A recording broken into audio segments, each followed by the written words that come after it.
Buenas noches. Desde Santo Domingo, República Dominicana, Víctor Gómez Casanova se complace en presentar el programa Víctor en Vivo. Otro nivel de información. Víctor en Vivo. Y con ustedes, Víctor Gómez Casanova. Muy buenas noches, bienvenidos sean todos ustedes a una nueva entrega de su programa Víctor en Vivo, otro nivel de información. Recuerden ustedes que Víctor en Vivo es también Víctor Online y que tenemos una plataforma digital al servicio de ustedes en nuestro canal de YouTube. Usted entra a YouTube, busca Víctor en Vivo, le da a suscribirse y recibirá las notificaciones de nuestras entrevistas, comentarios y todo el contenido de nuestro programa. También a través de nuestras redes sociales, @Víctor en Vivo, en Twitter y en Instagram, nuestro fanpage en Facebook y también nuestra página web victorenvivo.com. Todo nuestro contenido disponible para ustedes 24 horas al día, 7 días de la semana. Quiero compartir unos minutos con ustedes una breve reflexión sobre una situación ocurrida ayer en el Congreso Nacional, específicamente en la Cámara de Diputados.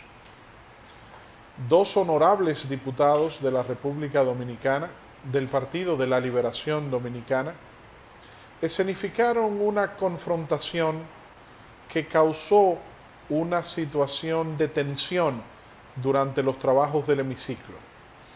Específicamente, el diputado Henry Merán, de la provincia San Juan de la Maguana, y la expresidenta de la Cámara de Diputados y diputada también por esa misma provincia, la licenciada Lucía Medina, hermana del presidente de la República, Danilo Medina.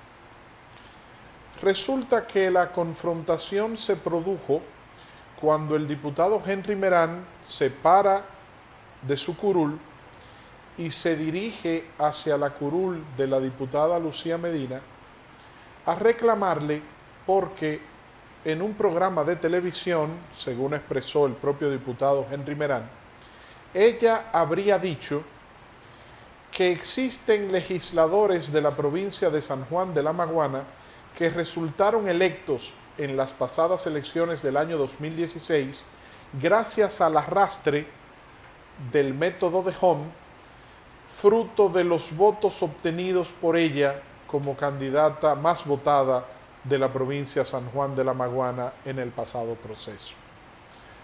El diputado Henry Merán se le acercó, molesto, y le expresó su descontento y su malestar de una manera muy airada, no quisiera utilizar el término irrespetuosa, porque Henry Merán es un gran amigo, a quien yo quiero y aprecio. Fuimos diputados durante 6 años juntos y fue uno de los diputados con los que yo desarrollé una mayor amistad en lo personal, conjuntamente con Lupe Núñez, con Vinicio Castillo Semán, con Demóstenes Martínez, con la propia Lucía Medina. Pero las emociones están muy caldeadas. Y este incidente de ayer es una demostración de que se están caldeando mucho los ánimos. Y no podemos permitir que las confrontaciones políticas y las diferencias políticas nos lleven a perder el control de nuestras emociones, de la inteligencia emocional. El diputado Henry Merán es un hombre decente, es un caballero, es un hombre que ha mantenido una trayectoria en su vida pública y privada sin ningún tipo de incidente lamentable como este que ocurrió ayer. Y al reclamarle de la manera en que lo hizo a la diputada Lucía Medina, pues demuestra lo exacerbado que están los ánimos. Y me sorprende mucho de un diputado, repito, como Henry Merán, que es un caballero, es un diputado, es un hombre decente. La diputada Lucía Medina no perdió la compostura, ella resistió los embates verbales de los reclamos que produjo el diputado Henry Merán, pero a él sí se le vio bastante molesto. Vamos a ver lo que pasó brevemente con el audio para que ustedes sean testigos de esta situación. Henry,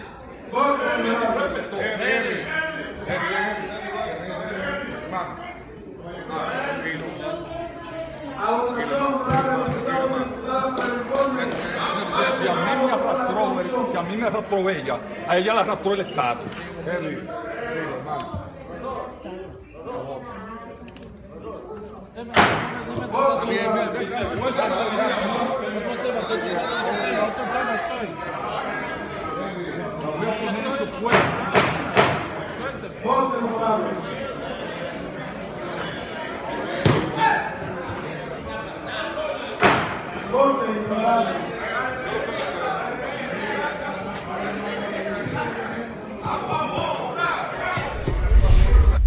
Después de ver esto, quiero hacer un llamado de atención a nuestros amigos, diputados, legisladores, también senadores del Partido de la Liberación Dominicana y de todos los partidos, pero principalmente del Partido de la Liberación Dominicana, que son los principales protagonistas de estas confrontaciones entre el discurso del expresidente Leonel Fernández de que no hay marcha atrás, de que bajo ninguna circunstancia vamos a permitir la reforma a la Constitución, etc.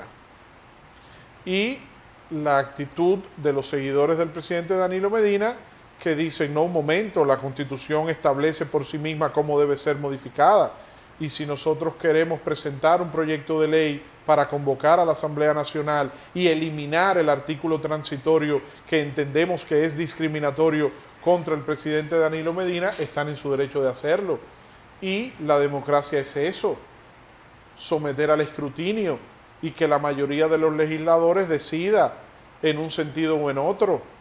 Ayudemos a que la inteligencia emocional prevalezca sobre las pasiones, sobre las diferentes posiciones que puedan presentar confrontaciones y diferencias, pero sin llegar a los extremos de faltarnos al respeto, ni de escenificar situaciones como esta de ayer en el Congreso Nacional. De manera muy especial, quiero hacer un llamado de atención a mi querido amigo, el diputado Henry Merán, recordándole que la diputada Lucía Medina, además de ser su colega diputada, es una dama, y que no vale la pena que por una situación política coyuntural llevemos nuestras diferencias a una provocación de carácter personal. Porque al final de cuentas somos todos seres humanos, vivimos en este país, somos un país pequeño, nuestras familias se conocen y no hay necesidad de provocar una enemistad por una diferencia coyuntural. Todo esto va a pasar. Miremos el ejemplo del propio presidente Danilo Medina y del expresidente Leonel Fernández. Son los principales protagonistas de esta confrontación y sin embargo cuando han coincidido en diferentes escenarios, tanto en público como en privado, han mantenido una relación de cordura, de respeto, a tal punto que si nosotros no supiéramos lo que está pasando y los vemos, no creemos que hay diferencia entre ellos. Entonces, cuando vemos sociedades de Europa, de Estados Unidos y de otras naciones del continente como Chile, Costa Rica, nos damos cuenta que ellos presentan un ejemplo de respeto a pesar de las diferencias. Debemos trabajar para lograr eso, para imitar ese accionar. La campaña todavía no ha empezado oficialmente y ya se ven situaciones como estas que dejan mucho que desear. Así que por favor, sobre todo a los dirigentes políticos, sobre todo a los legisladores, a la clase política en sentido general, no permitamos que las diferencias políticas, partidarias, coyunturales de estas circunstancias afecten lo que es el honor, el respeto, el buen comportamiento y la amistad que debe prevalecer entre nosotros independientemente de las circunstancias o de las coyunturas políticas de la actualidad. En política, y con esto concluyo, el peor enemigo de hoy puede ser el mejor aliado de mañana y viceversa. Por lo tanto, no hay necesidad de llegar a estos extremos. Esta noche tenemos la oportunidad de conversar con un maestro. Él no es solamente predictor meteorológico, sino ha sido un maestro porque nos ha enseñado a todos los dominicanos y dominicanas, a pesar de su juventud, a que le pongamos atención al estado del tiempo. Don Jean Suriel nos acompaña esta noche. Víctor, qué gusto tenerte aquí en Víctor en Vivo. Muchas gracias por la invitación y muchas gracias por esa introducción. De verdad que es un trabajo y ha sido un trabajo muy arduo. Por allá por el año 2000, cuando comencé a hacer el informe meteorológico de manera empírica y de la mano de Joe Morales, que estaba en Univisión en ese tiempo. Entonces, de la mano de Joe Morales, Univisión y CDN, que también lo estaba dirigiendo Fernando Hasbún, entonces hicimos ese proyecto formativo en cuanto a la presentación meteorológica para los medios de comunicación. O sea, allí tú empezaste empíricamente, autodidacta. Empíricamente, autodidacta, y entonces posteriormente vino la formación de Joe Morales y después también hice algunas especialidades en la materia. Tú sabes que te digo, realmente has sido un maestro para la sociedad dominicana porque en nuestra cultura no existía la costumbre ni la cultura, valga la redundancia, de informarnos sobre cuál sería el estado del tiempo. Y ahora tú te das cuenta que no solamente siguiéndote en las redes y viéndote en los medios, sino también hay aplicaciones, está el Weather Channel, la Oficina Nacional de Meteorología también emite sus partes diario. Por ejemplo, en Apple, el iPhone te da el estado del tiempo, tú lo buscas por ciudades, y entonces tú hasta para hacer un evento, bueno, vamos a hacer un evento el día tal, pero chequéate a ver cómo va a estar el clima. ¿Cómo ha sido para ti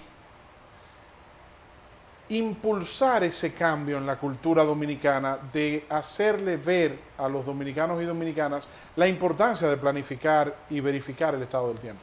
Mira, Víctor, ha sido un proceso ampliamente desarrollado desde mi trayectoria en televisión, en radio también, en la prensa escrita y en la prensa digital, y ya ahora en los últimos años en las redes sociales, que ha tenido un impulso muy importante, porque es muy raro ver una persona hoy en día que no tenga una red social, sea Twitter, sea Instagram, sea Facebook. Entonces ya se está actualizando en cuanto a la información meteorológica que está necesitando para cierta actividad.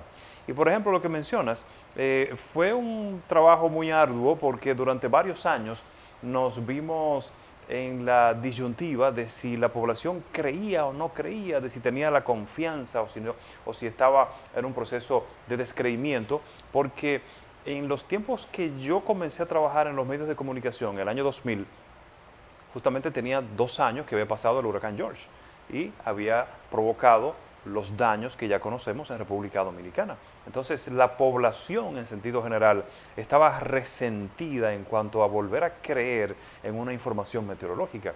Entonces, comenzamos a dar la información precisa, nos informábamos a través de la Oficina Nacional de Meteorología, pero sobre todo con las informaciones que salían minuto a minuto del Centro Nacional de Huracanes de Miami.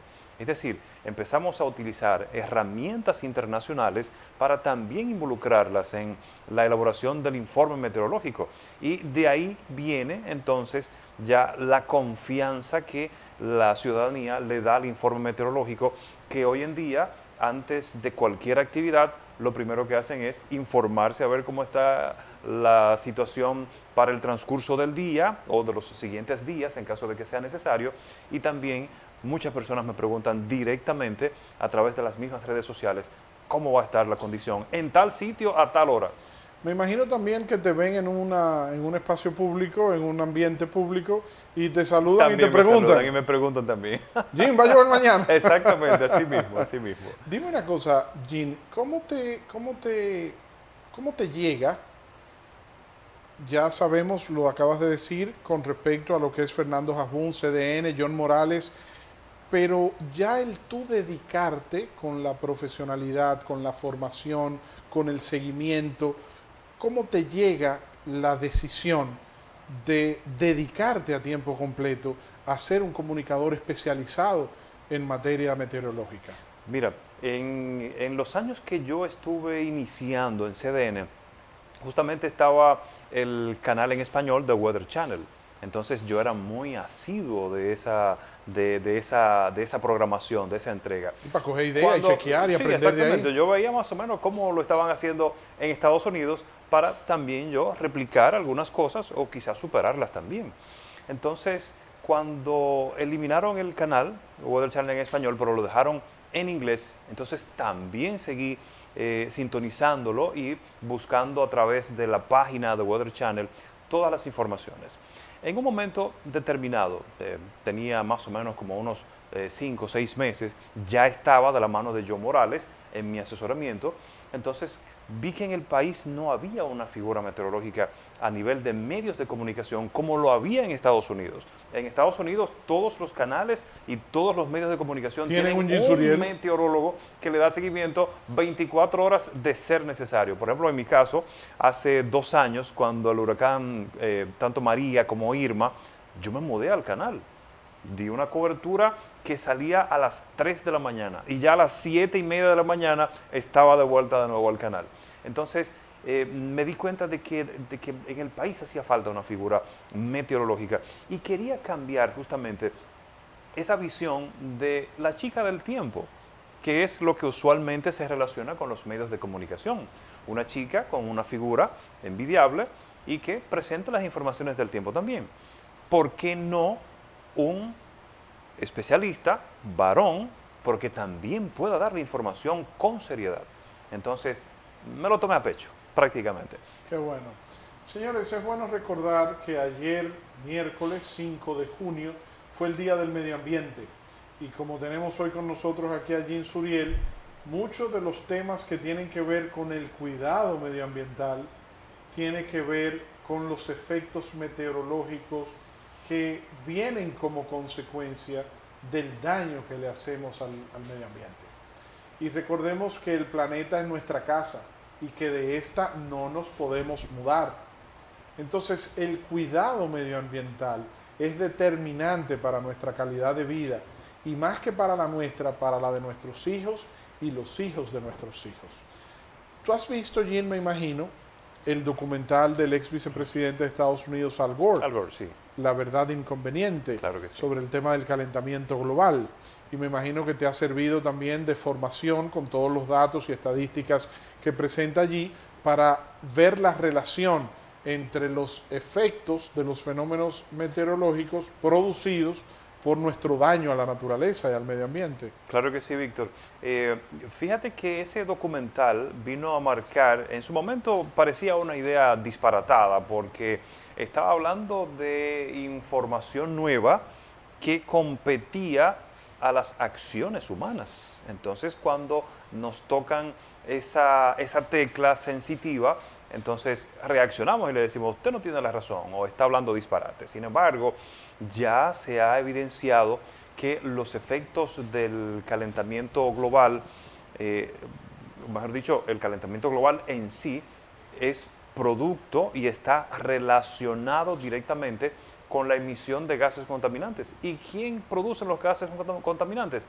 Los seres humanos, a través del consumo, a través del transporte, porque para transitar, vamos a poner como ejemplo Santo Domingo, para transitar de la casa al trabajo tenemos que tomar un vehículo de una u otra manera, sea un vehículo propio o sea un vehículo público. Entonces ahí estamos produciendo esa emisión de gas contaminante que es principalmente el CO2, el mayor gas de preocupación en el planeta completo, porque ya se ha evidenciado que desde 1950 hasta la fecha, por toda la emisión que se ha producido en el mundo, asimismo en esa misma medida ha subido la temperatura a nivel del océano, ha subido la temperatura a nivel ambiental, ha disminuido la cantidad de hielo en los polos y ha disminuido también la cantidad de precipitaciones en muchas zonas pobladas. Y estos calores ya que lo están estamos haciendo, viendo. esta humedad. Efectivamente.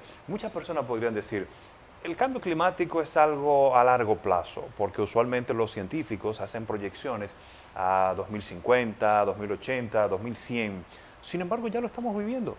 ¿Qué hemos vivido en los últimos meses en República Dominicana? Una sequía extrema relacionada con el fenómeno El Niño que está en el Pacífico, pero el fenómeno El Niño también está relacionado con el cambio climático porque se sustenta de las temperaturas cálidas del Océano Pacífico, que es calentado por las emisiones de gases de... Bueno, eso es un efecto dominó que si comenzamos a mencionarlo, tendríamos que durar por lo menos algunos 15 o 20 programas explicando justamente los efectos de las acciones humanas en la naturaleza. El pasado 1 de junio empezó oficialmente ya la temporada ciclónica, aunque con todos estos fenómenos que hemos visto, han sucedido ciclones antes y también después del 1 de junio al 30 de noviembre, que es cuando se supone que dura la temporada ciclónica. Claro, Pero claro. ¿para qué debemos prepararnos en esta temporada ciclónica? Mira, esta temporada ciclónica, y vamos a hablar un poquito ahora de los pronósticos que han hecho los expertos,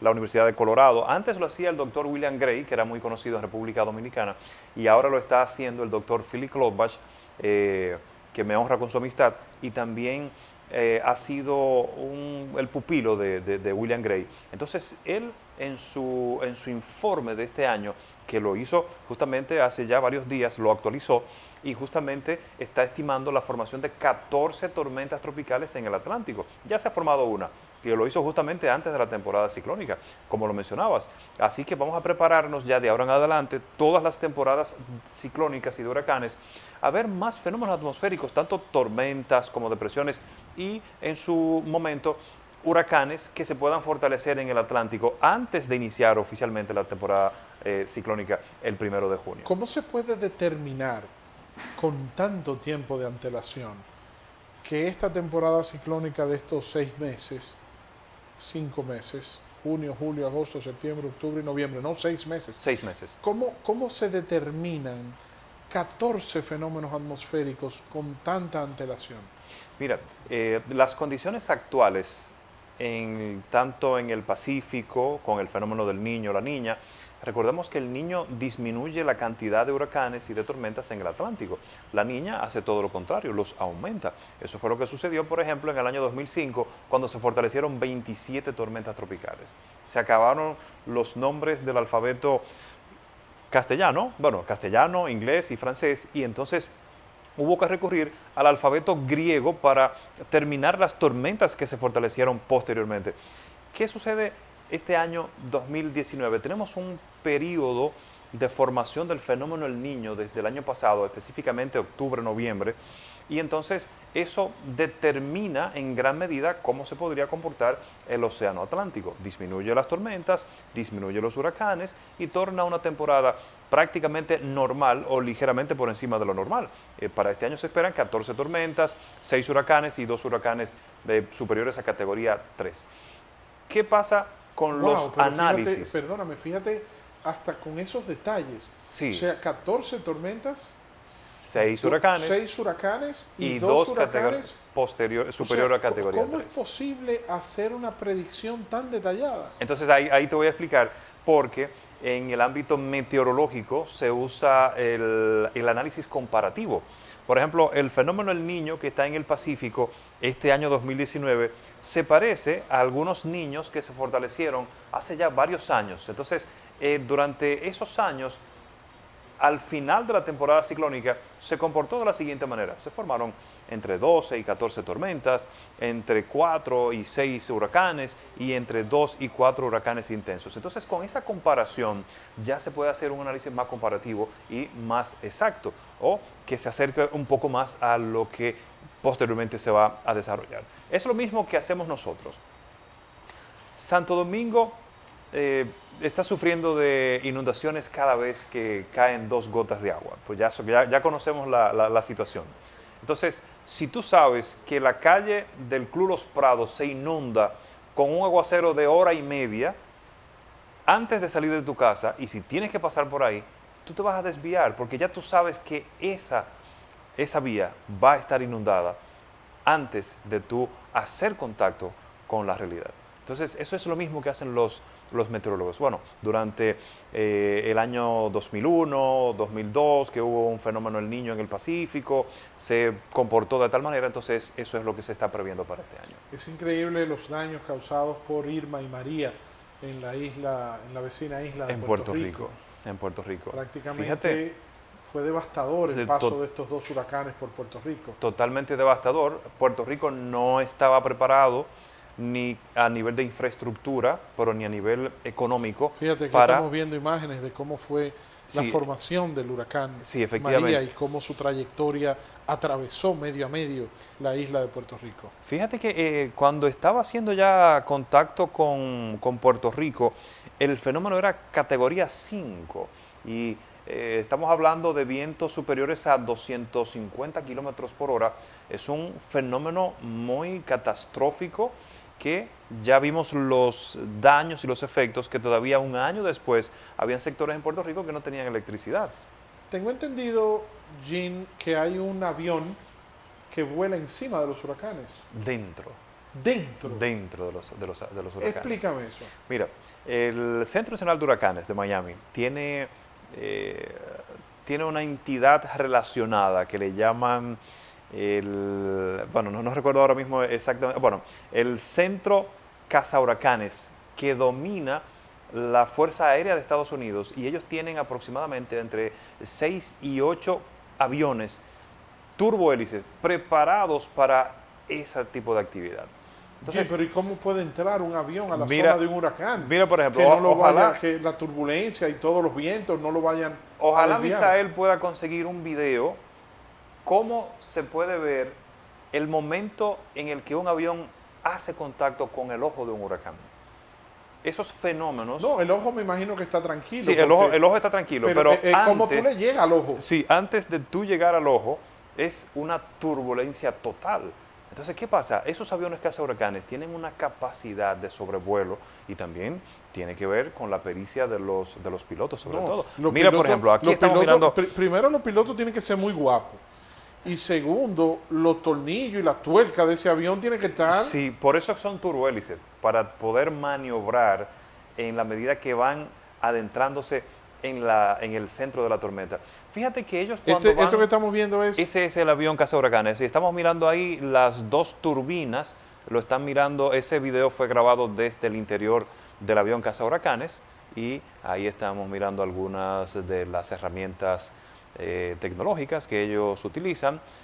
No es un espacio para uno descansar ni estar relax, porque es turbulencia desde que tú te montas ahí a trabajar. Desde que tú te acercas. ¿Y qué información capta el avión dentro del huracán para poder transmitirla al centro de huracanes? Muy buena pregunta, porque el avión en sí mismo no te detecta las informaciones esenciales. Ellos tienen que penetrar a las paredes del huracán para poder lanzar una sonda.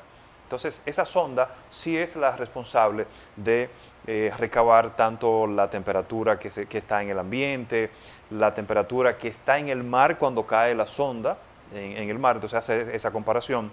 Está conectada vía satélite la sonda. La temperatura del aire versus la temperatura del agua. Exactamente, porque por ejemplo, si la temperatura del mar está superior a 28, 29, 30, 31 grados Celsius, estamos hablando de que el horno está prendido para que esa tormenta, ese huracán, pueda permanecer mucho tiempo más, porque tan solo se necesitan 27 grados Celsius en el mar para que se pueda fortalecer una tormenta. Entonces, si hay un huracán con una temperatura ambiental de por lo menos 32 grados Celsius, pero en el mar también tenemos una temperatura superior a 30 grados, significa que ese huracán va a durar varios días dando agua de beber. ¿Qué temperatura tuvo Irma y María?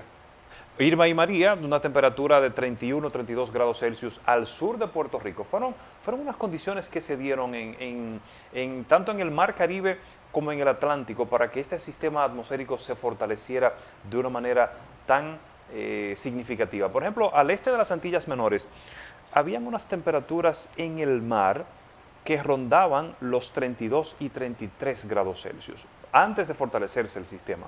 Posterior a fortalecerse el sistema, mantuvo la misma temperatura y cuando el fenómeno, que venía como categoría 2, Cuando llegó al este de las Antillas Menores, fue una bomba. Se desató la furia de ese sistema atmosférico y pasó de ser un huracán categoría 1 a categoría 5 en menos de 36 horas. Increíble. Increíble, totalmente. Estamos conversando con Jean Suriel. Él es predictor meteorológico, pero es un comunicador especializado en temas de meteorología. Ha hecho carrera, ya tiene casi 20 años dedicados exclusivamente a lo que es la especialización en la información meteorológica, y ha sido un maestro porque nos ha enseñado a todos nosotros, dominicanos y dominicanas, en esta sociedad nuestra, a que le prestemos atención y que aprendamos a planificar nuestras actividades según le vamos dando seguimiento al estado del tiempo. Hacemos una pausa y regresamos con Jean Suriel aquí en Víctor en Vivo.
Continuamos aquí en Víctor en Vivo. Estamos conversando con Jean Suriel, destacado comunicador especializado en lo que tiene que ver con el área de la predicción meteorológica. Jean, hay una sequía, pero algunos entienden que ya llovió, entonces desapareció la sequía. ¿Es así? No ha terminado la sequía, Víctor. Aunque Todavía, haya llovido. Aunque haya llovido. ¿Y entonces cómo se mantiene una sequía lloviendo? Vamos a explicar. Mira, desde el año pasado, por ejemplo, había zonas de República Dominicana, entre ellos Mao, provincia de Valverde, que no llovía desde mayo del 2018. Es decir, durante todo ese tiempo, Un año. hasta el mes de abril, duró aproximadamente unos 10, 11 meses, sin recibir precipitaciones de importancia, apenas quizá con alguna vaguada, alguna lluvia pasajera, etc. Entonces, el déficit pluviométrico que había en República Dominicana, específicamente en la zona noroeste, era tan significativa que aún con las lluvias que han ocurrido durante las últimas 3 semanas, no es suficiente para declarar esa zona libre de sequía. Debería llover aproximadamente y de manera consecutiva durante un mes por lo menos para que se pueda declarar la zona libre de condiciones de sequía, porque son unas condiciones que se dan en República Dominicana por la misma influencia del fenómeno del Niño en el Pacífico. Las grandes sequías que se han dado en el Caribe están relacionadas con el desarrollo de este fenómeno, que inciden de manera indirecta con nuestra región. Sin embargo, cuando tú hablas del fenómeno del Niño en el Pacífico, yo me pregunto, pero es que nosotros no tenemos contacto directo con el Pacífico, porque nos divide la frontera del Istmo Centroamericano. Entonces, ¿por qué los huracanes se forman más en esta zona del Caribe, en el Atlántico? Y entonces, ¿por qué la referencia de lo que pasa en el Pacífico? ¿Cuál es la vinculación entre Exacto. el Pacífico y nosotros si tenemos Centroamérica en el medio? Exacto. Por ejemplo, tenemos el Pacífico y el Atlántico, que no se pueden unir a nivel oceánico porque tiene el continente americano de por medio, pero sí se conecta a nivel de la atmósfera. Toda el agua y la temperatura que se genera en el Pacífico incide de una u otra manera en la región del Caribe y en la región del Atlántico. Cuando se genera el fenómeno del Niño... Perdón.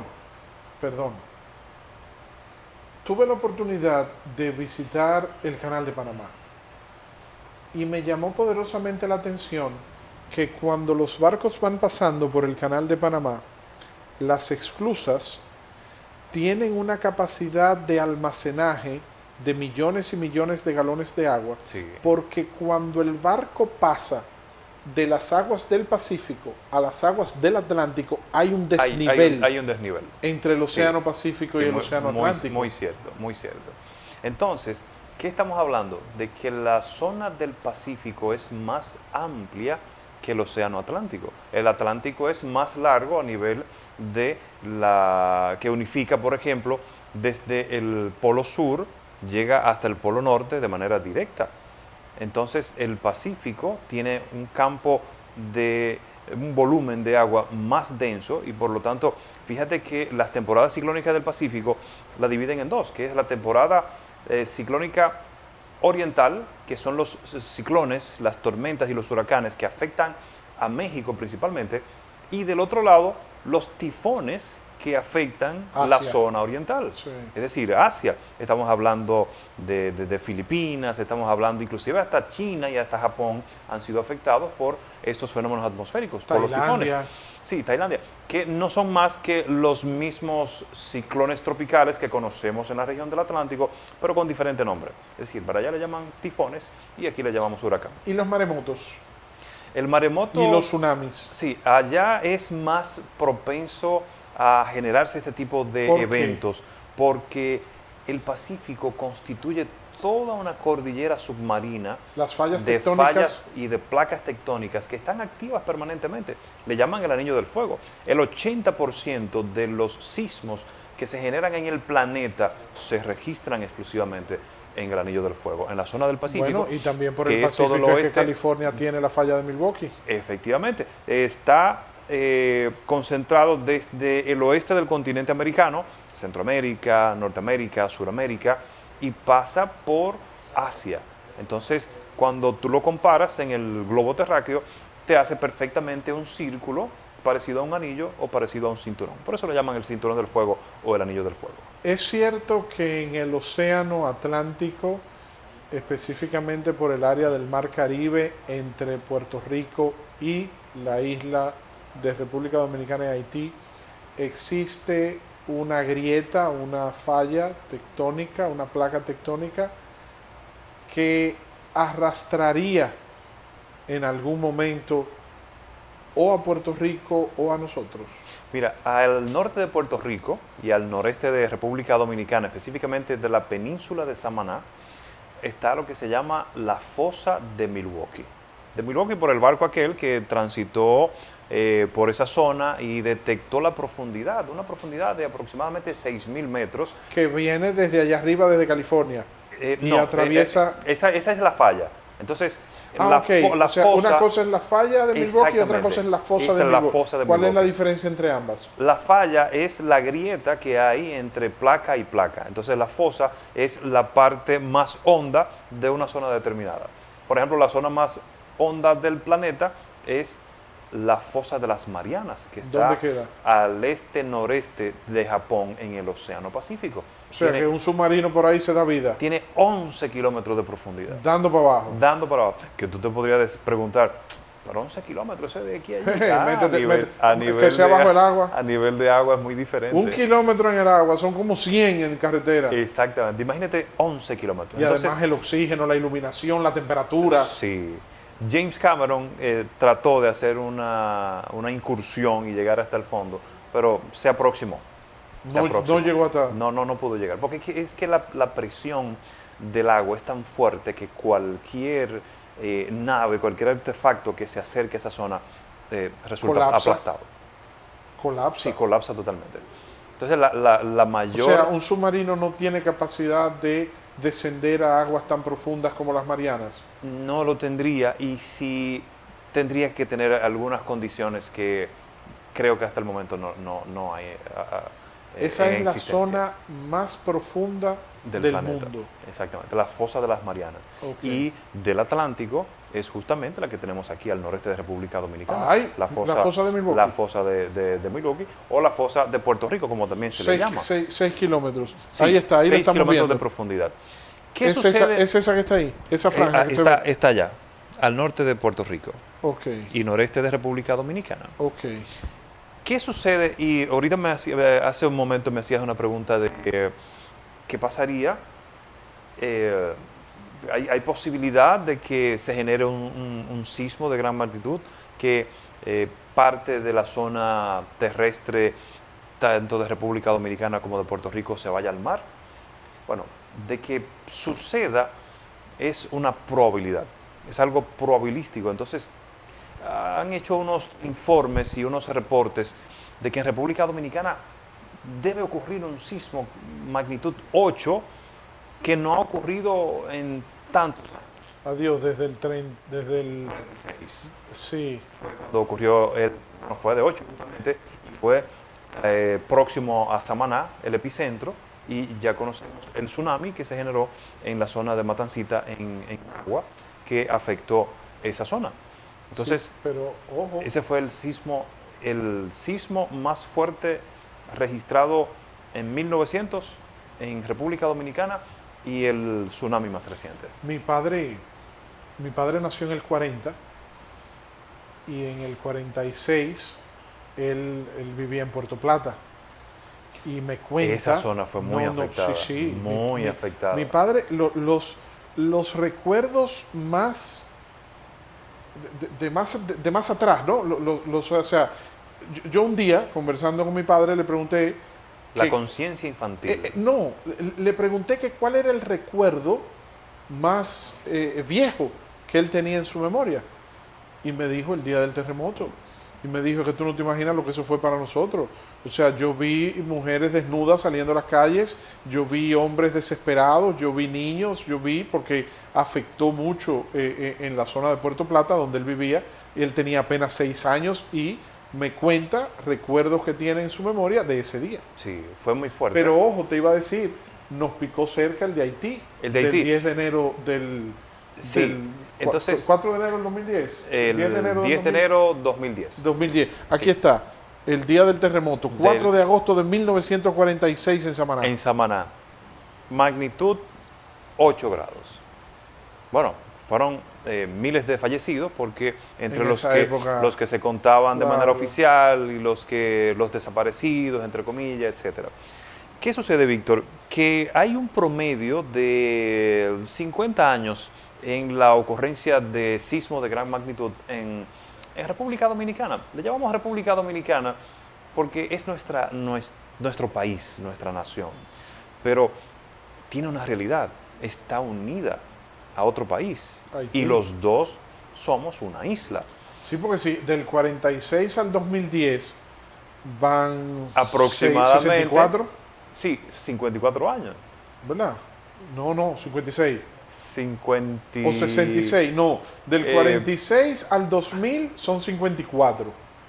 64 años. 64 o sea, años. del 46 al 2010, que fue el terremoto de Haití, Exactamente. estamos hablando de 64 años. 64 años. Entonces, ya por ese lado podemos dormir decir tranquilos que ya. durante los próximos 50 años ya estamos pagos a nivel de un sismo de gran magnitud, porque aunque no ocurriera en República Dominicana, pero sí ocurrió en En la la Española. isla. En la isla. Sí. Y entonces tú dices, Jean, que esa falla de Milwaukee, la fosa. La fosa de Milwaukee. La fosa de Milwaukee Sí.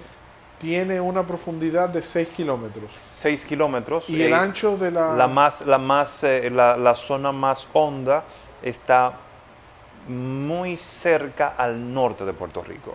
Por eso es que Puerto Rico tiene una actividad sísmica muy fuerte. Y el desplazamiento, todos los años se tiene un desplazamiento de pocos centímetros, Sí, pero se va 2 desplazando. centímetros, 3 centímetros, totalmente insignificante, pero de una manera u Con otra. el cúmulo de los años. Claro que sí, con el cúmulo de los años, las placas tectónicas tienen movimiento y tienen vida.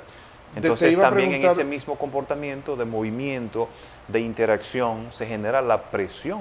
Y ahí es cuando la actividad sísmica en la región del Caribe aumenta, porque a nivel de todo el continente americano tenemos 3 o 4 zonas de mayor actividad. La más activa está en Chile, pero es del lado del Pacífico. Ah, sí. La segunda más activa está en México, en todo el territorio mexicano. También por el lado del Tanto Pacífico. dentro del territorio como del lado del Pacífico. La tercera es la región del Caribe y la cuarta es California, que es al oeste de Estados Unidos. Y entonces en Centroamérica o sea, no tiene esa amenaza que tiene. Mira, Centroamérica tiene una particularidad de que está sobre varias placas tectónicas y eso le permite respirar con mayor facilidad. No es lo mismo que la región del Caribe, que está entre la placa de Norteamérica y la placa del Caribe justamente. Cuando hacen contacto es una tensión muy, muy fuerte. Que se Esos genera. pequeños terremotos que son prácticamente, pasan desapercibidos, pero que se registran casi a diario porque son muy pequeños, pero que afectan lo que es todo el sistema del cuidado del medio ambiente y de la naturaleza. Víctor, mira, muchas personas piensan y dicen, bueno, tenía mucho que no temblaba en República Dominicana. Aquí tiembla a diario la tierra. Entre 4 y 6 sismos que se pueden catalogar como microsismos Wow. porque están entre 2.5 y 3.5 Que son en su imperceptibles. magnitud, que son totalmente imperceptibles. Pues si tú vas en el tránsito y se remenea ligeramente, no te vas a dar cuenta porque tú lo vas a asociar con el movimiento del tránsito y a lo mejor lleva el radio del carro en alto volumen o va conversando con alguna otra persona, no te das cuenta. Entonces ya cuando pasa de 3 grados, 3.5, 4 grados, ahí sí es muy significativo. Pero en realidad de República Dominicana tiembla a diario entre 4 y 6 veces. ¿Por qué cuando tiembla la tierra los seres humanos nos mareamos? Porque se da un desequilibrio del visual, especialmente cuando estamos en una zona, por ejemplo, estamos o de pie o sentado, cuando el edificio hace el movimiento giratorio, porque los movimientos telúricos tienen varios comportamientos, que sea oscilatorio o que sea de desplazamiento. Entonces, cuando es oscilatorio, que gira sobre sí mismo, entonces tú estás mirando la pared que está enfrente de ti, pero el oído, que es el que te genera el equilibrio, sabe que no hay un equilibrio real. Entonces te manda la información al cerebro y se da el mareo. Y se genera Cuando el no hay mareo. una relación con la realidad y lo que estás viendo. Jean, por último, y aprovechando y agradeciéndote tus explicaciones, tu tiempo y lo interesante que es todo esto y lo necesario que es para nosotros Muy necesario. seguir tomando estos cursos contigo a diario en todas tus predicciones y en todas tus enseñanzas. El tema del reciclaje para fines ya del cuidado del medio ambiente y la limpieza de los ríos y los bosques y todo esto que no está vinculado quizás con la información que ofreces de la predicción meteorológica, pero sí está vinculado con lo que es el cuidado al medio ambiente. ¿Tienes planes? ¿Has pensado que así como nos has educado a la sociedad dominicana en la importancia del cuidado, de la planificación en base a la predicción meteorológica, no puedas también influenciar en la sociedad y educarnos en materia de cuidado medioambiental? Claro que sí, lo he pensado y ya he iniciado. Justamente hace ya varios años que empecé a conversar sobre estos mismos temas, sobre el reciclaje, la realidad principalmente, Víctor, en cuanto a la utilización del plástico, porque no hay una conciencia en cuanto a este tema en República Dominicana. Vamos a poner un ejemplo. Yo como persona particular voy caminando por la calle, cojo un chicle o me voy comiendo una menta, ese papelito pequeño, si fuera yo solo nada más lo podría tirar al suelo y quizás no hace ningún daño. Pero imagínate que 500,000 de dominicanos hagan lo mismo. Entonces estamos haciendo una tarea totalmente negativa para nuestro mismo desenvolvimiento cotidiano. Hay una foto que cuando se generan las inundaciones aquí en Santo Domingo y en gran parte del país, es muy compartida a través de las redes sociales. Sí. Si tiraste un papel a la calle, no te quejes de las inundaciones. Y precisamente es lo mismo. Al tener un plástico a la mano, una botella, un vaso, lo que sea, hay que despertar la conciencia, no solamente del reciclaje, sino de que ese mismo producto me puede afectar a mí, no a largo plazo, en lo inmediato, porque si lo tiro a la calle justamente van a tapar los invernales de los desagües de la ciudad. Del sistema cloacal el sistema cloacal que tiene cuánto tiempo, cuántos años que ya debió haberse restituido y cambiado. Nunca. Entonces, no estamos haciéndole un favor a la ciudad en ese sentido. Vimos hace ya, justamente el año pasado, en la zona de la playa de Montesinos, cómo se llenó de botellas plásticas y de plásticas, de fundas. Entonces, los organismos internacionales y varios países están limitando el uso de un único uso de productos plásticos. Por ejemplo, ya no se va a utilizar la funda plástica, sino una bolsa reusable. ¿Por qué? Porque esa bolsa plástica dura aproximadamente entre 400 años y 600 años para poder degradarse. Una sola funda. Entonces, estamos tirando estos desperdicios a la calle, de la calle va al río, del río va al mar. Pero ¿qué pasa? Peces. El mar lo devuelve. O te lo devuelve a la costa, o lo tritura y lo convierte en microplásticos. Los peces se lo comen. Y nosotros terminamos comiéndonos. Cuando también lo estamos comiendo. Justamente esta semana, salió una investigación de Estados Unidos que un ciudadano promedio ingiere aproximadamente al año 700 partículas de microplásticos en todo lo que consumen. Wow. En el agua, en la alimentación, especialmente en los peces, porque es en el océano cuando estos peces ingieren esos fragmentos pequeños de plástico. Y quizás fui yo mismo que lo tiré a la calle. Increíble. Gracias, Jean. Tremendo programa. Muchas gracias por tus enseñanzas, por tus explicaciones y gracias por estar haciendo este trabajo. Un trabajo que es invaluable porque, te reitero, tú te has convertido en un maestro enseñando a la sociedad a darle importancia, a conocer, a aprender sobre todo lo que tiene que ver con la predicción meteorológica, pero al mismo tiempo una cosa lleva a la otra.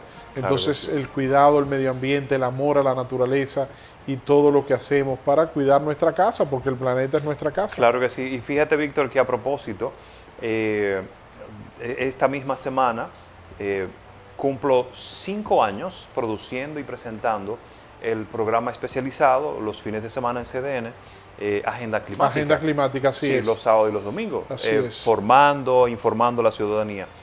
Pero ¿qué pasa? Que también el pasado fin de semana comencé a transmitir en radio. Es decir, Agenda Climática en radio. Exactamente, con una temática un poco más diversa, no tanto informativa, sino más de análisis y de propuesta para poder encontrar solución a las principales problemáticas que afectan a República Dominicana. Y tus redes, Jean. Y en las redes sociales. Qué bueno que cada vez que tenemos una duda, una interrogante, una situación, podemos escribirte, tú respondes y podemos consultarte directamente sobre cualquier situación de la que veamos que vamos a ser afectados. Claro que sí, y más ahora que estamos en temporada ciclónica. Así es. Ahí me pueden seguir en Twitter, @JeanSuriel, y en Instagram, @JeanSurielOficial, que voy a estar permanentemente respondiendo. Jean, muchísimas gracias. Señores, a ustedes también las gracias por el honor y el placer de su sintonía. Jean Suriel, especialista, comunicador, educador en materia de predicción meteorológica y cuidado medioambiental.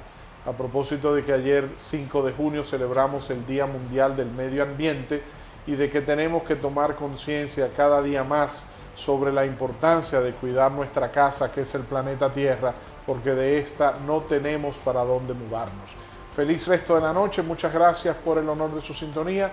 Nos vemos mañana en una nueva entrega de Víctor en Vivo, otro nivel de información.